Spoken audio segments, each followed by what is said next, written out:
What's up, guys? Ben here, bringing out a video today. I have some update on the OpTic Rostermania situation. Let's talk about it as we get close to the start of Major 2 qualifiers next week. So overnight, you guys probably saw this tweet saying that OpTic Texas have scrims scheduled from Friday onwards. I can independently confirm this is true. They currently have 2 sets of scrims booked for Friday. None today, by the way, for what it's worth. So let's talk about their potential options and a little bit of new information I was able to gather overnight. So interestingly, the only 2 teams that are not scrimming today, as far as my source is able to tell me on the CDL sort of schedule doc, which for those who don't know, it's a Google sheet that the teams use to manage their practice, figure out who's doing warmups for matches, just kind of help them all kind of coordinate and make sure everybody's getting fair practice. The only 2 teams that are pro teams that are not scrimming today are Seattle and OpTic. And I had 2 sources overnight confirm to me that there are still active conversations and negotiations going on between OpTic Texas and Seattle Surge for the services of PRED. But as I am recording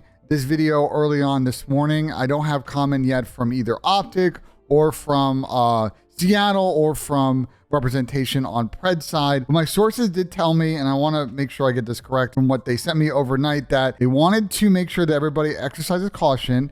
This deal is not done just quite yet, but that conversations are ongoing and there is confidence that this deal might get done. I think kind of me reading between the lines on this one, because I kind of really trust the information here. Getting this transfer trade, whatever you want to call it, done now instead of waiting to the summer actually makes a lot of sense for OpTic for a number of reasons. One is obviously sort of their current performance levels and trying to build a more competitive team. Bringing PRED in definitely helps them structurally with their team, gives a lot of pace to run aside Shotzi. You move Seth, aka Scump, to that flex role. I think it's still a question if Ender is your long-term solution at MNAR, but you can solve that problem later on in the regular season cycle this year, because this team's going to qualify for champs. I'm not worried about that. And I think the other thing as well, and what might be driving this a little bit from OpTic side, is that PRED, from my understanding, has not signed an extension with Seattle. Now, my information might be incorrect, and maybe he has signed an extension, in which case this might actually even help out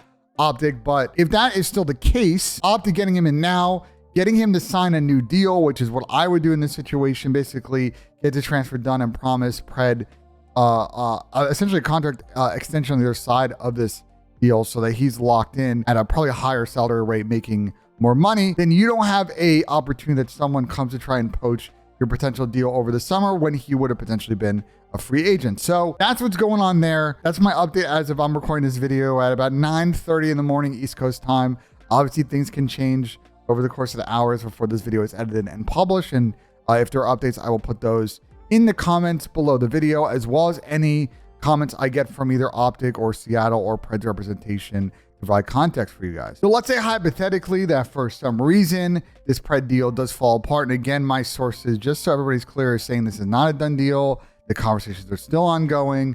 So there's a chance at the 11th hour that something could go wrong and then this deal doesn't happen. If they're not able to get PRED, let's talk about potential options that they may have. So I think option 1 is to run it back with Dashy. And I would say that this one is probably not their most ideal option, but if they need some more time to find additional moves, if they're not happy with what's out there, if they need to then target another player and try and buy them out, and that's a longer process, they might need to play with Bruce for a couple of weeks until that gets done. Obviously remains to be seen kind of how everybody handles that situation. They need to go down that path. You would hope that people will be professional and just kind of put stuff aside and just try to target wins and try and get better. I think option B, and this one, I want to be clear, by the way, I have no information or sources to confirm of real hard OpTic interest in this one. I think more the interest is on the other side of this deal, on the Kyler camp side of this. But I guess option B would be picking up Huke. Obviously has chemistry with the existing players,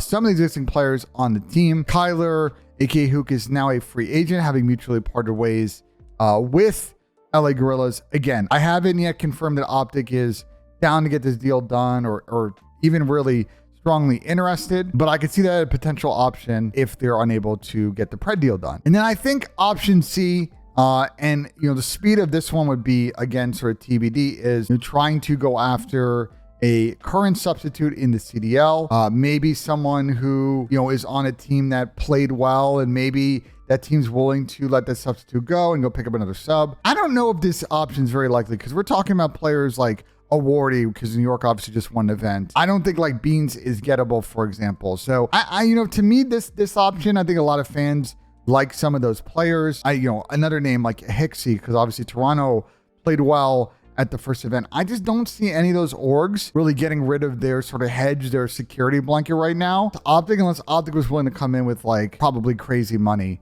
to get those deals done. So I would say this is probably the least likely right now of those options. So not a long video, guys. I was just sort of finally able to get people to kind of confirm to me that the PRED thing was still alive, because it sounded like it was dead before Christmas, and it seemed like, momentum kind of picked up after the holiday. I'm trying to get more context from the people involved, get more behind the scenes for you guys and sort of what's going on with the deal and why it's taken so long and what the numbers are. I don't know if I'm gonna be able to solve and answer all of those questions, but I'm still digging in with folks. And if I have further updates, we'll either make other videos or I'll provide in the comments or talk about on my Twitch stream later today. As always, guys, if you enjoyed the content, make sure that you let me know your thoughts. Obviously, like the video if you enjoyed it. We're gonna have a lot more content coming this week. We're gonna talk later this week about the second day of Challenge Elite qualifiers. So once that is done today, I'll put out a video probably tomorrow summarizing the teams that have qualified in all the regions and who I think probably are favorites to win. And then we'll get ready with some Major 2 qualifier preview stuff probably later on this week and early next week, with some predictions on my end, some takeaways, and sort of key things that I'm looking towards next weekend for some of the teams, the players, the meta. We'll kind of get those going for you. I'll probably also put out a Q&A video later on, either this week or next week as well. I need to plan out my content schedule for some of the stuff. So just recording this monologue now, I kind of need to do that. So I'm going to finish this video and go ahead and get that done for you guys. Subscribe if you enjoy this content, and we'll see you guys on the next one.